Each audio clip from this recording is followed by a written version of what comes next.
Edge of Deception by Jasper Hawke. Chapter 1. The Defector, Vienna, Austria, 23:47 hours. The air was crisp, laced with the scent of rain as Jasper Hawke stepped out of the black sedan. The streets of Vienna were quiet at this hour, the city wrapped in a deceptive calm. He scanned his surroundings, taking note of the street cameras, the passing vehicles, and the man lingering too long near a cafe entrance. His instincts were never wrong. Someone was watching. He adjusted the cuffs of his tailored jacket. The subtle movement ensuring his silenced pistol was still in place beneath his coat. The mission was simple: extract Anton Belov, a former Russian intelligence officer seeking asylum. But Hawke knew better. No mission was ever simple. Across the street, a dimly lit hotel blended into the historic architecture. Room 507. That was the target. Hawke strode toward the entrance, his polished demeanor masking the tension coiled beneath the surface. Inside, the lobby was nearly empty, save for a tired-looking receptionist scrolling through her phone. He bypassed the check-in desk and took the elevator as the doors closed. He tapped his earpiece. "I'm inside," he murmured. A voice crackled through the comms. "We've got eyes on the perimeter. No movement so far." Hawke wasn't convinced. No movement meant they were waiting. The elevator chimed as it reached the 5th floor. Hawke stepped out, walking with the confidence of a man who belonged. Room 507 was at the far end of the hallway. The door was slightly ajar. Not good. His grip tightened on his pistol as he pushed the door open. Inside, the room was a mess. Papers scattered, a chair overturned, the faint scent of cologne lingering in the air. A half-finished drink sat on the desk, its ice long melted. But no sign of Anton Belov. Hawke scanned the room, his eyes landing on the open window. The curtains billowed slightly. He moved forward cautiously and peered down. 5 stories below, an alley stretched into the darkness. Then he saw it. A body lying motionless, face down. Hawke exhaled sharply. He was too late, or so it seemed. Because the moment he turned back to the room, a shadow moved, and the barrel of a gun pressed against his spine. Vienna, Austria, 23:52 hours. Jasper Hawke had learned long ago that the key to survival wasn't just skill, it was instinct. And right now, his instincts screamed trap. The cold barrel of a gun pressed between his shoulder blades, but his pulse remained steady. Whoever held the weapon had made one mistake: getting too close. "Hands up," a male voice, accented but firm. Russian. Hawke slowly raised his hands, calculating his next move. The room was tight, the bed positioned a few feet away, a desk to his left. The gunman stood behind him, close enough that Hawke could almost feel his breath. Sloppy. "Turn around." Slowly. Hawke obeyed, pivoting just enough to catch a glimpse of his attacker. Late 30s, muscular, dressed in black. A professional but not an elite operative. Not agency trained. And then he saw the patch on the man's vest. A faint insignia, hastily removed but still recognizable. FSB. Russian intelligence. This wasn't a robbery. This wasn't a random hit. This was a message. Hawke kept his expression neutral. "If you're looking for Belov, you're late. Someone got to him first." The gunman didn't flinch. "We know." That confirmed it. The body in the alley was staged. Before Hawke could push for more, the man's finger twitched on the trigger. Time was up. With a swift movement, Hawke lunged sideways, knocking over the desk lamp in the process. The room plunged into darkness and a gunshot cracked the silence, but Hawke was already moving. He dropped low, using the bed for cover. The momentary blindness was all he needed. In one motion, he grabbed the desk chair and flung it toward his attacker. The distraction was enough.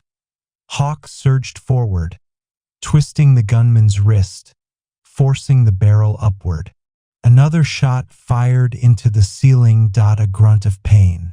A struggle for control.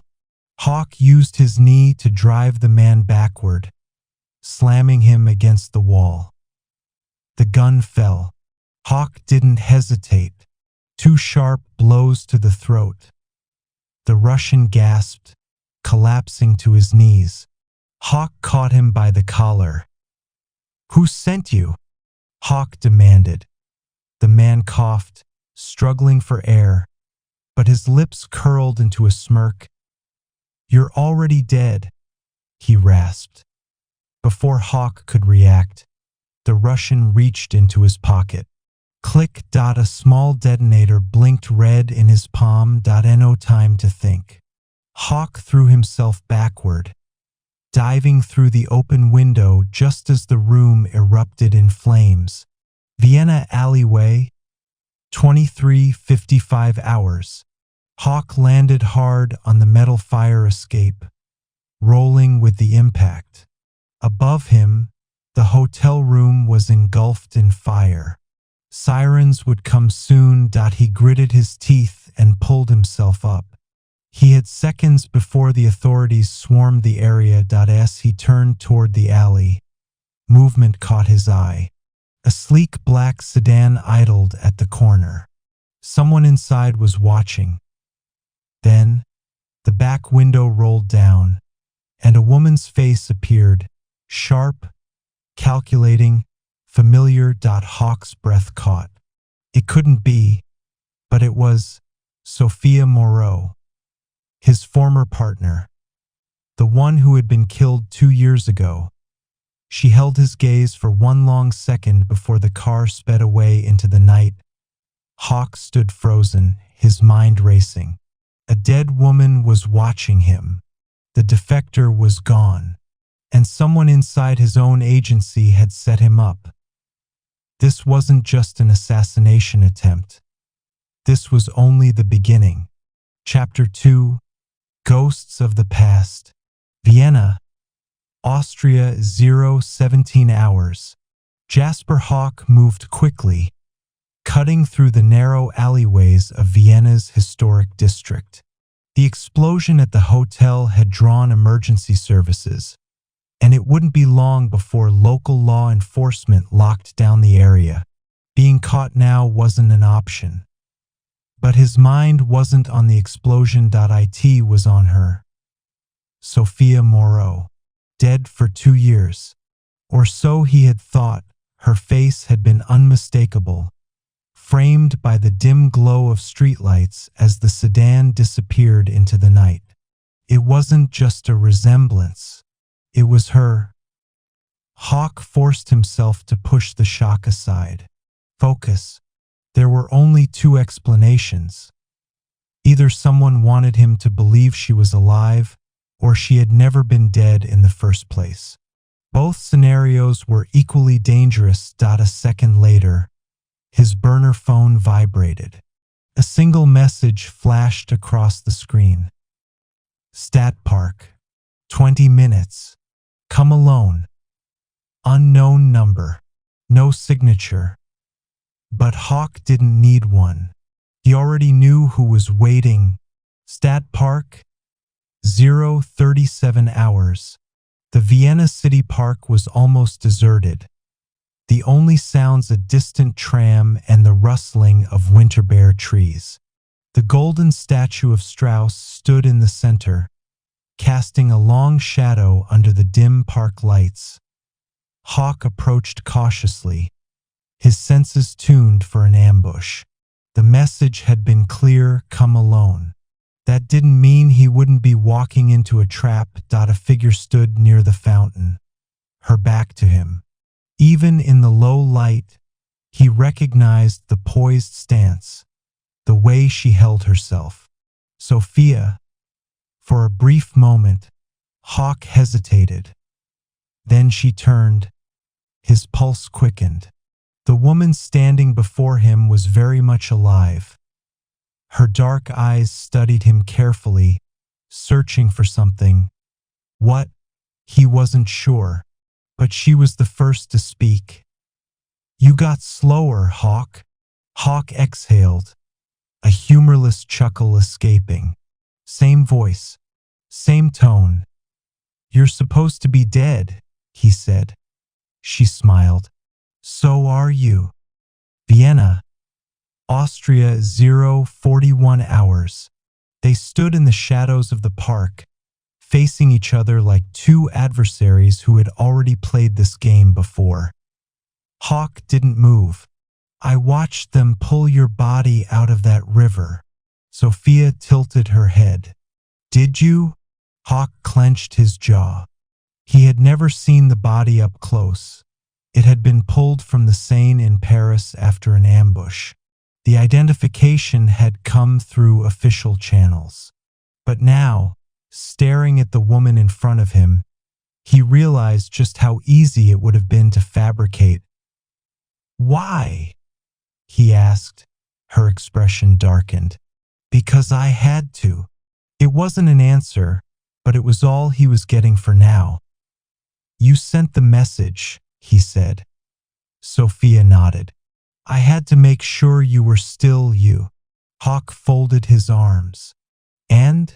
Satisfied? Her lips pressed into a thin line. Not yet. She reached into her coat and pulled out a small USB drive.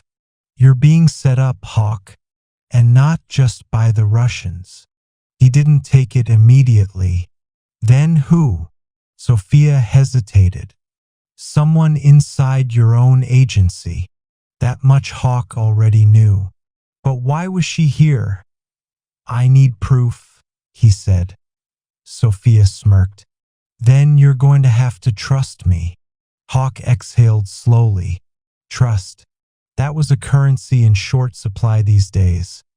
She tossed the USB to him, and he caught it easily. Decrypt it, she said, and don't get yourself killed before you do. Then, without another word, she turned and walked into the darkness. Hawke stared after her, gripping the USB tightly. He had just stepped onto the edge of something far more dangerous than he'd realized. And the only person who could help him was a ghost. Chapter 3. A Code in the Dark. Vienna, Austria, 2:12 hours. Jasper Hawke sat in a dimly lit safe house. The glow of his laptop screen the only source of illumination. The USB Sophia had given him rested on the table beside it. An unassuming piece of plastic that might as well have been a live explosive. He had swept the apartment for bugs and checked the door's security twice. The city was quiet at this hour, but he knew better than to assume he was alone. There were always eyes, always shadows. He plugged in the USB. A single encrypted file appeared on the screen. Project Scythe, Directive Theta. Hawke frowned. He had seen code names before, but this one meant nothing to him. The file was heavily protected, 256-bit encryption, custom security layers, and an automatic self-delete function if he tried to brute force it. Sophia hadn't made this easy. He reached for his phone and dialed. The line rang twice before a voice answered. You should be asleep, mate. James Wren, an old friend, a tech genius, and one of the few people Hawke still trusted.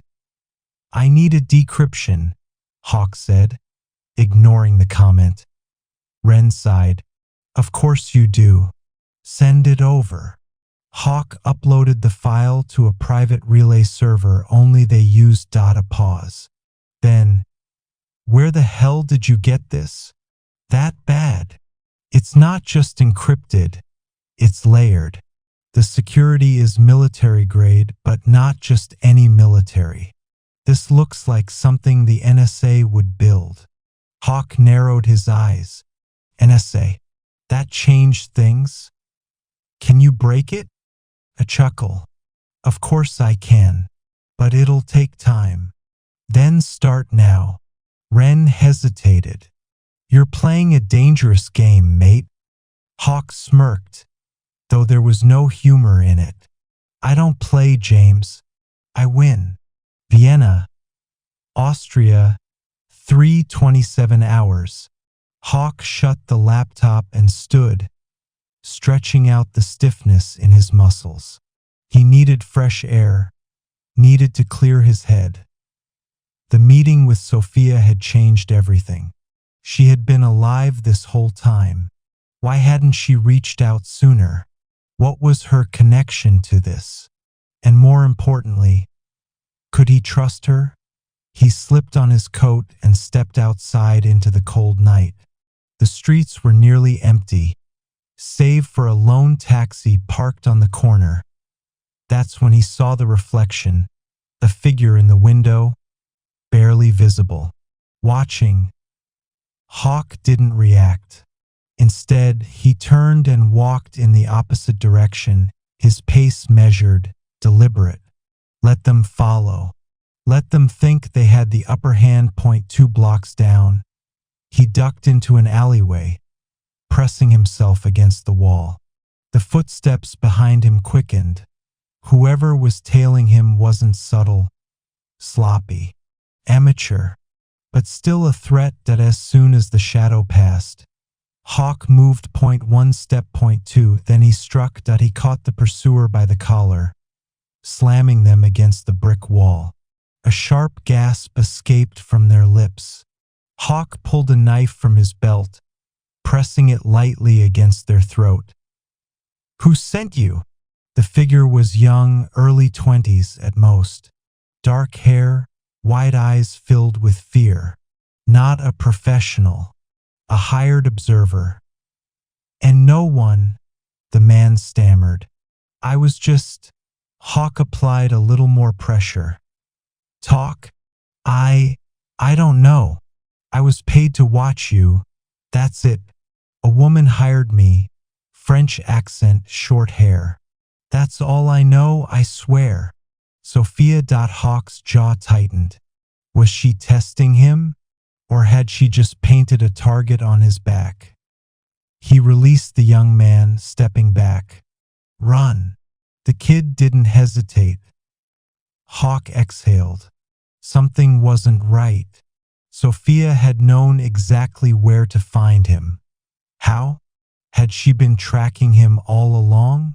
Or was she leading him into something bigger? His phone vibrated. A message from Wren. Decryption's done. You're not gonna like this. Vienna, Austria, 3:42 hours. Back in the safe house, Hawke opened his laptop. Wren was already on the other end of the secure call. This isn't just some random file, Wren said. Project Scythe is real. And it's bad. Hawke leaned in. How bad? It's a sanctioned operation, black budget, off the books.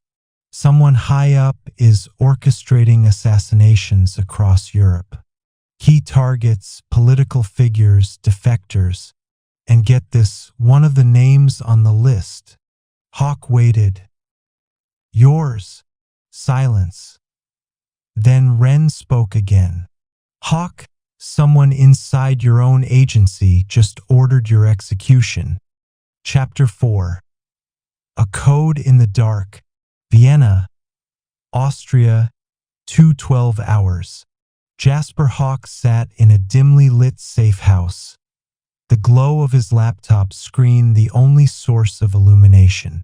The USB drive Sophia had given him rested on the table beside it, an unassuming piece of plastic that might as well have been a live explosive.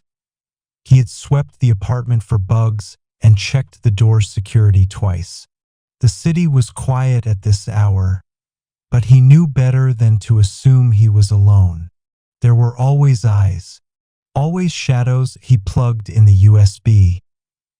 A single encrypted file appeared on the screen. Project Scythe, Directive Theta. Hawke frowned. He had seen codenames before, but this one meant nothing to him.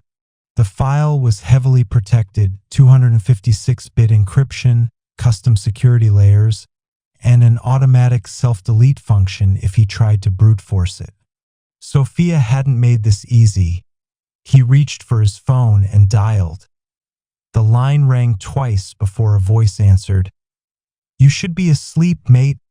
James Wren, an old friend, a tech genius, and one of the few people Hawke still trusted. "I needed decryption," Hawke said, ignoring the comment. Wren sighed. "Of course you do. Send it over." Hawke uploaded the file to a private relay server. Only they used data pause. Then, "Where the hell did you get this? That bad?" "It's not just encrypted, it's layered. The security is military grade, but not just any military. This looks like something the NSA would build." Hawke narrowed his eyes. "NSA? That changed things? Can you break it?" A chuckle. "Of course I can, but it'll take time." "Then start now." Wren hesitated. "You're playing a dangerous game, mate." Hawke smirked, though there was no humor in it. "I don't play, James. I win." Vienna, Austria, 3:27 hours. Hawke shut the laptop and stood, stretching out the stiffness in his muscles. He needed fresh air, needed to clear his head. The meeting with Sophia had changed everything. She had been alive this whole time. Why hadn't she reached out sooner? What was her connection to this? And more importantly, could he trust her? He slipped on his coat and stepped outside into the cold night. The streets were nearly empty, save for a lone taxi parked on the corner. That's when he saw the reflection, a figure in the window, barely visible, watching. Hawke didn't react. Instead, he turned and walked in the opposite direction, his pace measured, deliberate. Let them follow. Let them think they had the upper hand. 2 blocks down. He ducked into an alleyway, pressing himself against the wall. The footsteps behind him quickened.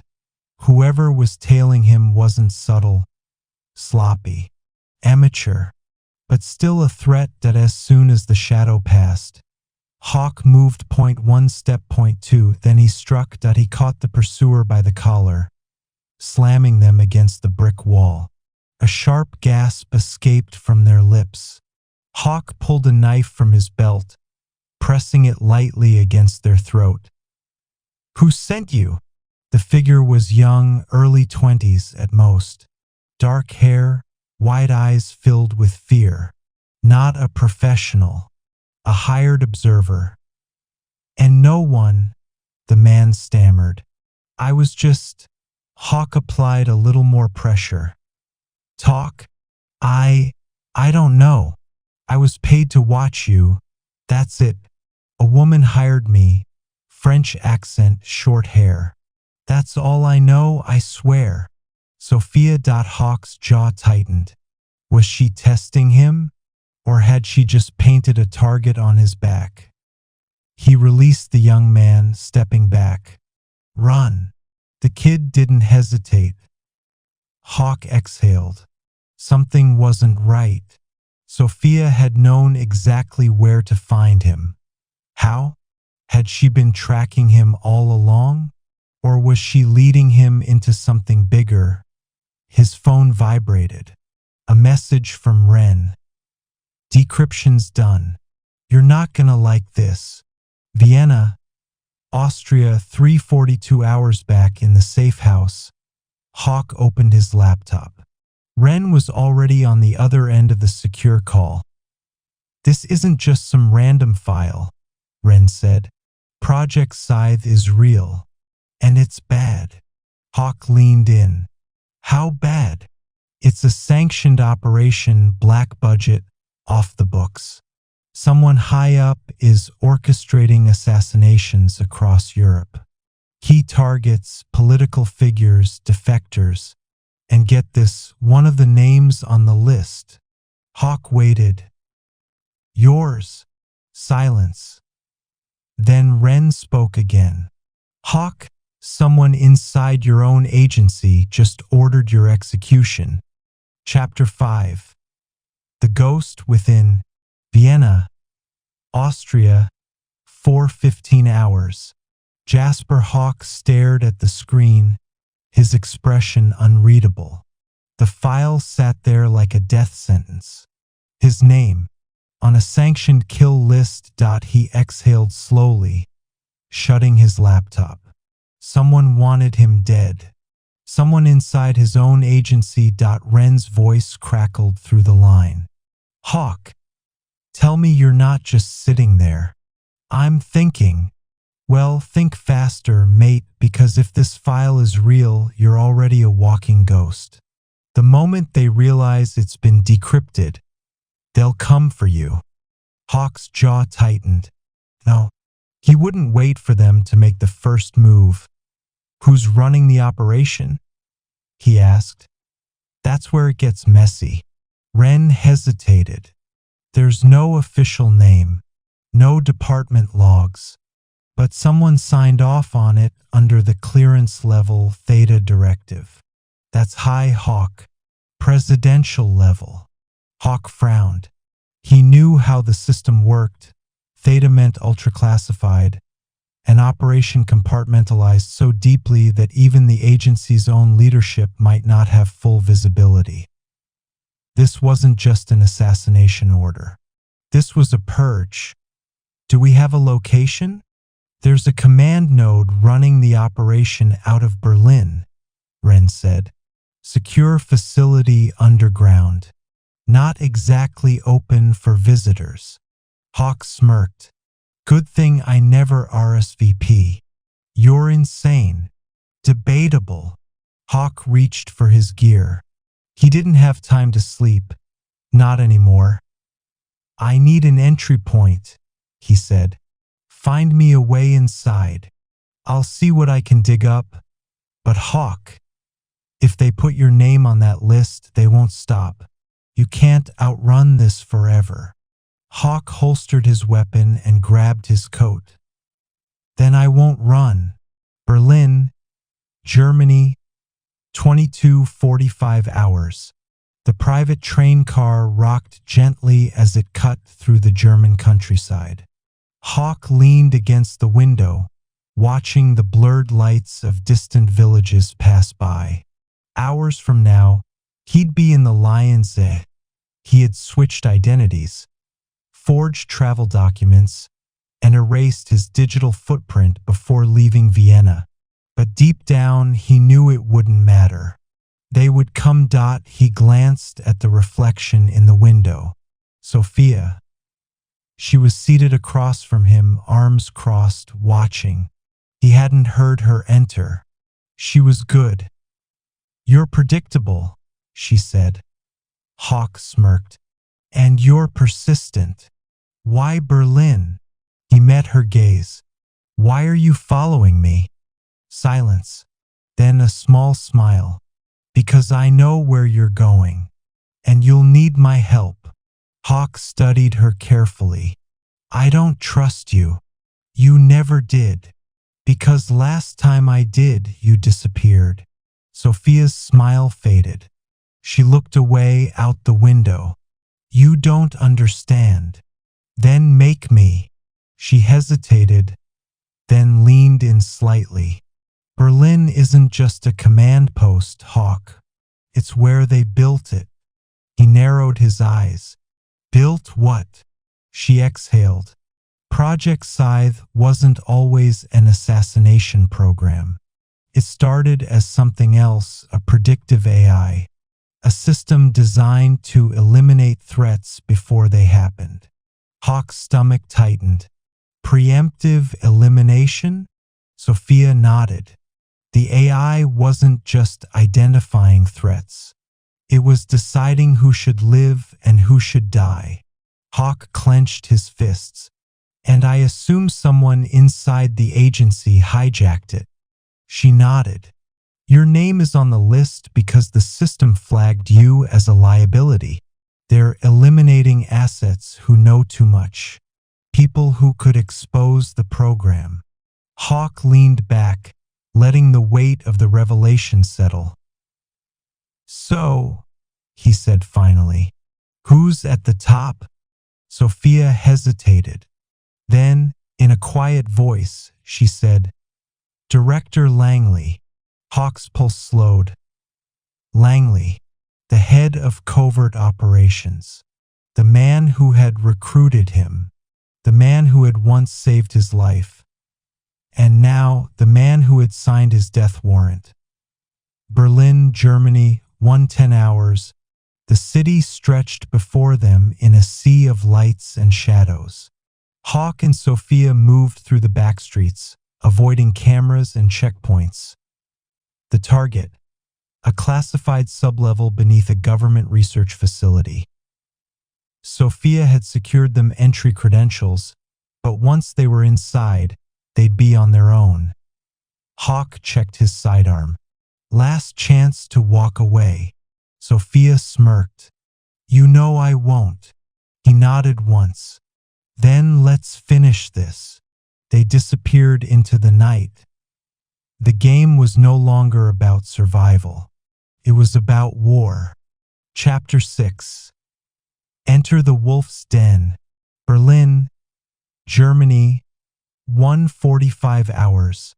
The cold night air bit at Hawke's skin as he and Sophia approached the heavily secured government facility. The building was an unmarked monolith, its darkened windows giving no hint of the secrets buried beneath its foundation. Hawke adjusted the stolen access card in his gloved hand. Once we're inside, we'll have 10, maybe 15 minutes before someone realizes the credentials don't check out. Sophia nodded. We stick to the plan. In and out before they know we're there. Hawke didn't respond. Plans had a way of going sideways. A uniformed guard approached as they reached the security checkpoint. Identification? The man grunted. Sophia stepped forward first, sliding the access card across the reader. A green light blinked. The guard barely glanced at her as he motioned for Hawke to do the same. Hawke followed suit, keeping his face neutral. The scanner hesitated for a fraction of a second, then flashed green. Clear, the guard muttered, waving them through. They entered the main corridor, keeping their pace steady. Every step brought them closer to the sublevel, where the intelligence hub controlling Project Scythe was located. Hawke's instincts screamed at him. Too easy. He glanced at Sophia. She had noticed it too. The silence, the lack of resistance. They weren't slipping in unnoticed. They were being let in. Sublevel 3, the command center. The elevator doors slid open, revealing a dimly lit hallway leading to a reinforced steel door. Ren? Hawke murmured, activating his comm. We're in. What's on the other side? Static crackled. Then Ren's voice came through. That door leads straight into the command center. You're about to walk into the belly of the beast. Sophia pulled a small tablet from her coat, tapping rapidly. I can override the security, but once I do, we'll have to move fast. Hawke drew his silenced pistol. Do it. Sophia input the final sequence. A soft beep sounded, and the heavy door unlocked. Hawke pushed it open, Inside, a vast surveillance room sprawled before them, rows of monitors displaying real-time feeds from across the world. But at the center of the room, standing calmly behind a curved desk, was Director Langley. He turned slowly, his expression unreadable. Jasper. Hawke leveled his weapon. Tell me why. Langley didn't flinch. Because you're in the way. Sophia's fingers curled into fists. You built an AI to kill your own agents? Langley smiled, but it never reached his eyes. Scythe doesn't kill. It ensures order. It's the next evolution of intelligence gathering, identifying risks before they become problems. Hawke took a step forward. That's not intelligence. That's execution. Langley sighed. You were one of my best, Hawke, but you don't see the bigger picture. The world isn't black and white. It's chaos. The only way to stay ahead is to remove threats before they surface. Hawke tightened his grip on his gun. This wasn't a conversation. It was a stall. Footsteps echoed behind them. Guards, armed, moving fast. Langley's expression remained calm. Put the gun down, Jasper. Walk away. Hawke smirked. Not my style. In a flash, he spun, 2 shots, 2 guards down. Sophia dove behind a console as bullets tore through the air. The room erupted in chaos. Langley disappeared through a side exit. Running, Hawke and Sophia exchanged a glance. Go, she said. I'll cover you. Hawke hesitated. Then he nodded. He sprinted after Langley, weaving through corridors as alarms blared. This wasn't just about survival anymore. This was about ending Project Scythe, and Jasper Hawke never left a mission unfinished. Chapter 7. The chase begins. Berlin, Germany, 2:10 hours. Jasper Hawke sprinted down the dimly lit corridor, his pulse steady despite the alarms blaring overhead. Langley had a head start, but Hawke knew this building, knew how men like Langley thought. He wouldn't be running to an exit.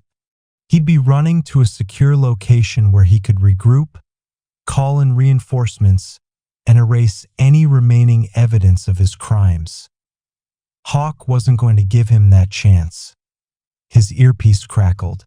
Hawke, you've got incoming, Wren's voice warned. Security teams moving in from the north and west wings. Hawke kept moving.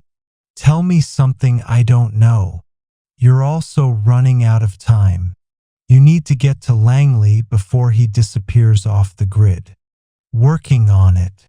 He rounded a corner and immediately ducked as a burst of gunfire tore through the air. Bullets ricocheted off the walls, sending sparks flying. .2 guards. Tactical gear. Suppressors. Professionals. Hawke slid across the floor, firing twice before rolling behind cover. One guard dropped. The second moved fast, trying to flank. Wrong move. Hawke anticipated it, rising from his position and snapping a shot into the man's knee. The guard collapsed with a grunt. Hawke didn't give him a second chance. A swift strike to the head knocked him unconscious. He reloaded as he moved forward, his mind already calculating. Langley would be heading for the emergency evac route, likely a rooftop extraction. Hawke, you've got 30 seconds before more security floods that sector, Wren said. Then I better move. Rooftop, 2:13 hours. The wind howled as Hawke pushed through the rooftop access door.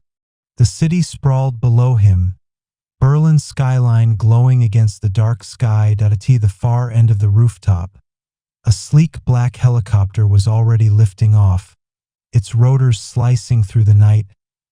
Langley stood near the edge, his trench coat whipping in the wind. His sharp, calculating eyes met Hawke's, unshaken, unbothered. "You're too late," Langley called over the roar of the helicopter. "This doesn't end here, Jasper." Hawke raised his gun. "No, but you do." Langley smirked and stepped backward off the edge. Hawke moved fast, sprinting to the ledge, just in time to see Langley grab onto the extended landing skid of the helicopter as it lifted higher. The man had planned this. Hawke didn't hesitate.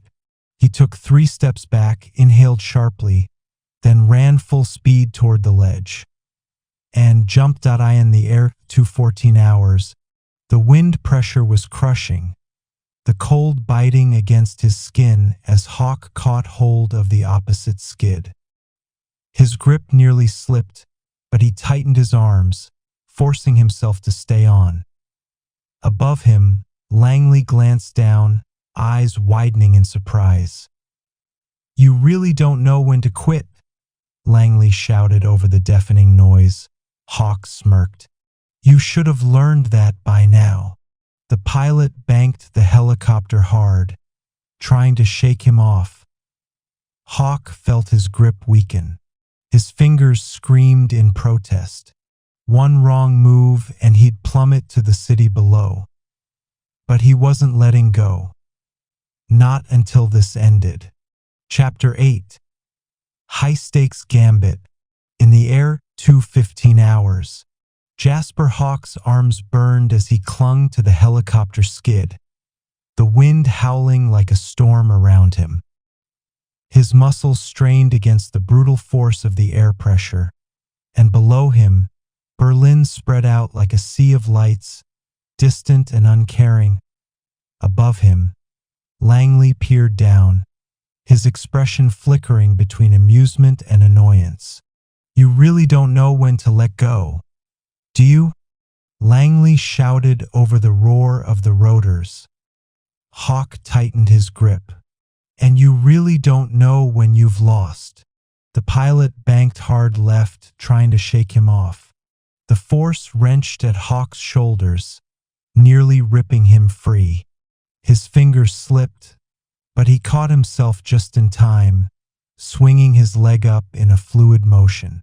His boot connected hard with the underside of the aircraft, stabilizing him. Langley's face twisted. Persistent as ever. He unholstered a pistol, leveling it at Hawke. No hesitation. Hawke swung his weight, shifting his grip and kicking upward. His boot slammed into Langley's wrist, knocking the gun loose. It spun away, disappearing into the night. Langley cursed and lunged, but Hawke was already moving. With a surge of strength, he pulled himself onto the skid. The helicopter rocked, the turbulence fighting against them. Now they were face to face, separated only by the howling wind and the deadly intent in Langley's eyes. "Let's end this, Hawke," Langley growled. "Couldn't agree more." Inside the helicopter, 17 hours. Hawke lunged. The 2 men collided in a violent struggle, grappling for control as the aircraft tilted. Langley swung first, but Hawke dodged, twisting his body to throw Langley off balance. The pilot shouted in panic, struggling to keep the helicopter level. Langley recovered fast, throwing a brutal elbow strike at Hawke's ribs. Pain exploded through Hawke's side, but he used the momentum to drive Langley backward, slamming him against the open door frame. Below them, the city blurred past, a dizzying view of streets and rooftops. Langley gritted his teeth, reaching for something at his belt. A knife. Hawke reacted instantly. He caught Langley's wrist, twisting sharply. The blade clattered to the floor. But Langley was a survivor. He didn't stop. Instead, he slammed his forehead forward, cracking against Hawke's skull. For a split second, everything went white. Losing control, 219 hours. Hawke staggered back, momentarily dazed. Langley pressed the advantage, shoving him toward the open door. The night air rushed in, a sheer drop below. "You should have stayed out of this, Hawke," Langley sneered. Hawke gritted his teeth, blinking away the stars in his vision. His hand shot out, grabbing the safety harness still clipped to Langley's vest. Langley's smirk vanished the moment he realized. Hawke yanked hard. Langley stumbled forward. His boot slipped against the edge of the helicopter frame. He lost his balance, and then he was falling. For a split second, his eyes locked onto Hawke's in sheer disbelief. Then he vanished into the darkness below. Regaining control, 220 hours. Hawke took a deep breath, steadying himself. The fight was over. The pilot turned, panic all over his face. "What the hell do you want from me?" Hawke leveled his gun at the man. "Fly me out of here." The pilot didn't argue. As the helicopter veered away, Hawke allowed himself one last look at the Berlin skyline. Langley was gone, but the game wasn't over yet. Chapter 9. The final piece. Berlin, safe house, 3:45 hours. Jasper Hawke stepped through the door of the safe house, his senses razor-sharp despite the exhaustion creeping into his bones. The dimly lit room smelled of dust and old wood, the air thick with tension. His extraction had been clean, but he wasn't fool enough to think he was safe. Not yet. He moved quickly, scanning the room for any signs of surveillance. The safe house had been compromised before. Langley had proven that. And if Langley was willing to sell out his own agency, there was no telling how deep the betrayal ran. Hawke locked the door behind him, securing the heavy bolts. Then, he reached into his jacket and pulled out the encrypted drive he had retrieved from Langley's body before leaving the helicopter. This was it, the final piece of the puzzle. Decrypting the truth, Hawke slid the drive into the portable decryption rig he had set up on the desk. The screen flickered to life, lines of code racing past as the system worked to crack Langley's encryption. This wasn't just any information. This was what Langley had killed for. The betrayal inside the agency wasn't just about selling out a defector. It was bigger. Much bigger. A progress bar crawled forward. 76%, 83%, 91%. Hawke exhaled slowly. He reached for his sidearm, placing it within arm's reach on the desk.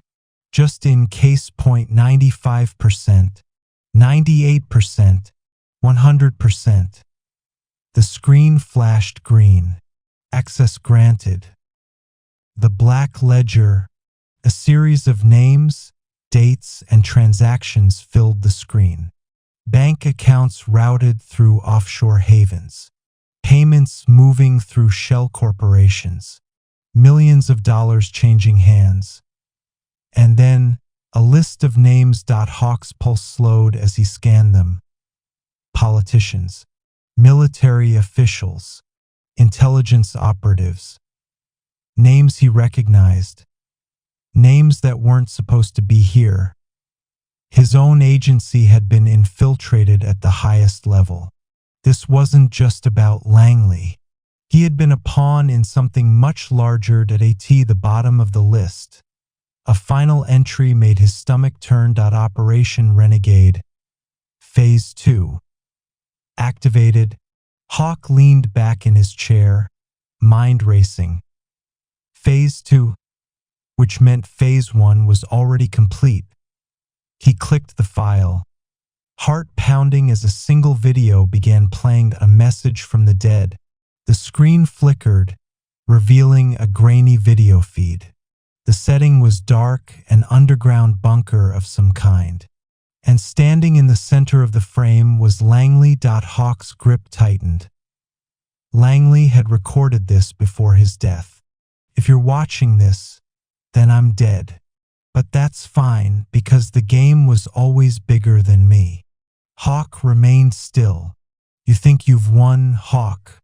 You think taking me out has stopped what's coming? Langley smiled. A cold, knowing smile. But you're too late. The screen glitched, and a new feed replaced Langley's face. A satellite image of London. The camera zoomed in, focusing on a high-profile government building. Hawke's blood ran cold. A red countdown timer appeared on the screen. 00:27:43. 00:27:42. 00:27:41. The race against time. Hawke didn't waste a second. He grabbed his phone, dialing the emergency contact for his handler. "It's Hawke. We have a situation." A pause. Then a voice, tense and alert. "Go ahead." Hawke stared at the screen, watching the timer count down. "There's an attack in London, and we have less than 30 minutes to stop it." Chapter 10. Endgame. London. 26 minutes and 42 seconds remaining. Jasper Hawke raced through the streets of London, his breath steady despite the pounding urgency in his chest. The clock was ticking.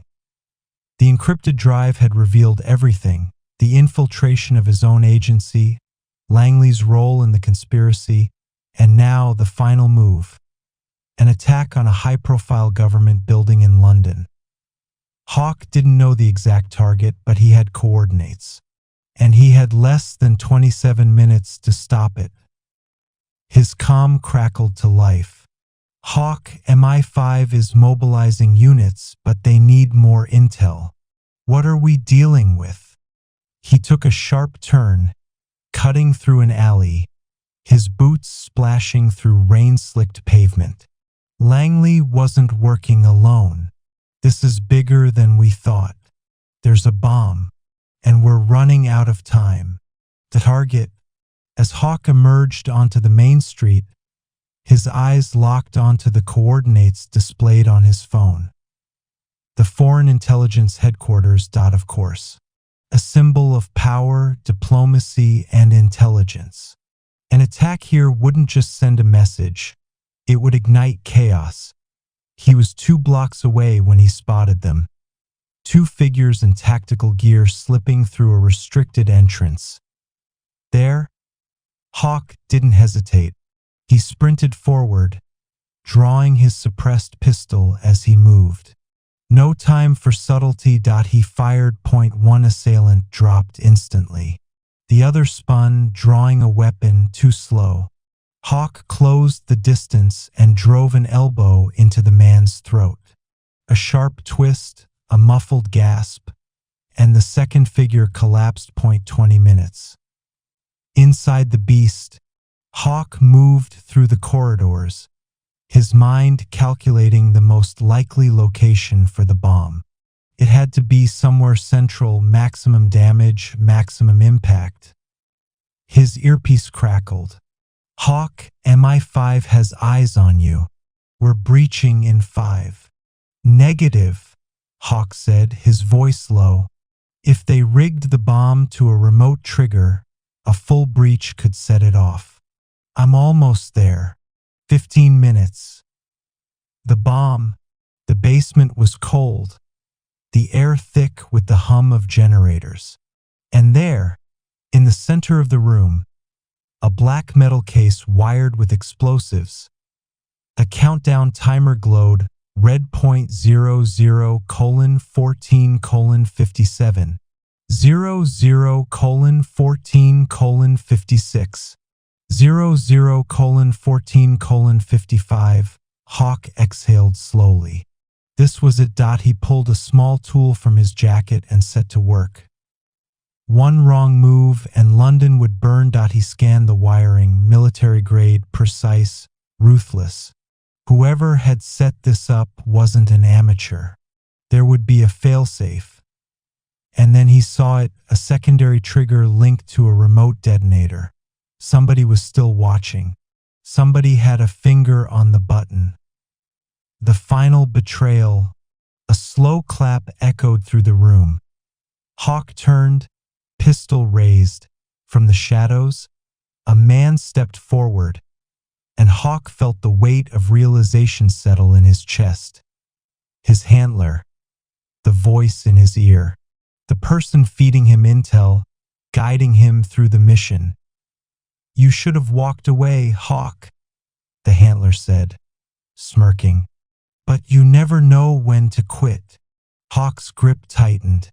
"You were part of this from the beginning." His handler shrugged. "Not just part of it. I orchestrated it." Betrayal. The handler held up a small detonator. Hawke didn't think that he acted. Point one shot. Clean, precise, final. The handler collapsed. The detonator clattered to the floor, disarming the N00:03:27, 00:03:26, 00:03:25. Hawke turned back to the bomb. His mind laser-focused. He cut the primary wire. The countdown stopped. Silence. Then, the weight of everything crashed down. It was over. The aftermath. MI5 stormed the building minutes later. The bomb was secured. The operation was over. Hawke stood on the rooftop, watching the first light of dawn break over London. His agency had been compromised. His own people had betrayed him, but he was still standing. And the people responsible? They weren't done answering to him yet.